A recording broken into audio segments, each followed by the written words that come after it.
Парламентот денес го усвои предлог законот за задолжување на Република Македонија по договор за заем за општи буџетски потреби, вклучително и за финансирање на капитални расходи и рефинансирање на обврски утврдени со буџетот на Република Северна Македонија. Вкупно гласа 79 пратеника, од кои 65 гласа за, 14 пратеника гласа против и нема воздржани. Констатирам дека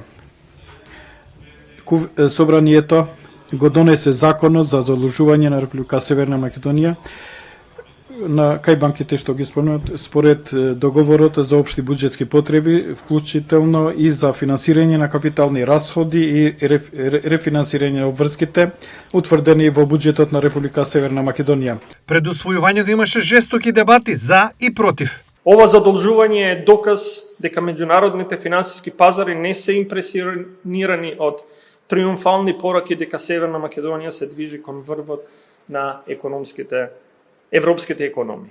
Дека сме на пат да станеме меѓу трите најбрзо растечки економии во Европа. Владата бараше 300 милиони евра од банките, а доби само 260 милиони евра, и тоа со висока камата од 4,6%. Тоа значи дека странските банки немаат доверба во фискалниот капацитет и економските политики на владата на Мицкоски. Тоа што Европска Унија два пати поред вели дека Македонија е добра држава е заеднички успех на цела држава. Затоа што успехот и средствата дадени во буџетот на Македонија страна на Брисел е успех на сите што живеат во Република Македонија. И не треба да постават политички партии кои што ќе манипулираат, ќе сеат страф, ќе сеат негативна енергија онаму каде што ја нема. Затоа имате 6% и тие се многу. Затоа што имате неискрен однос. Затоа што кога зборувате жолчно, ќе испадне човека некој министер да каже нешто. Па да видиме кој што правил во оваа држава. Овака венемана комисија, пишување преку Facebook, one man show не е одраз на сериозна политичка партија.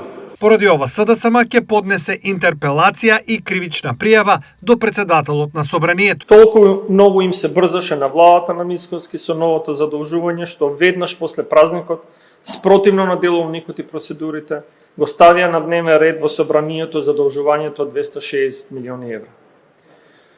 Станува збор за грубо кршење на процедурите и злоупотреба на Собранието. Поради тоа СДСМ, како што најави, ќе поднесе интерпелација и кривична пријава против председателот на Собранието.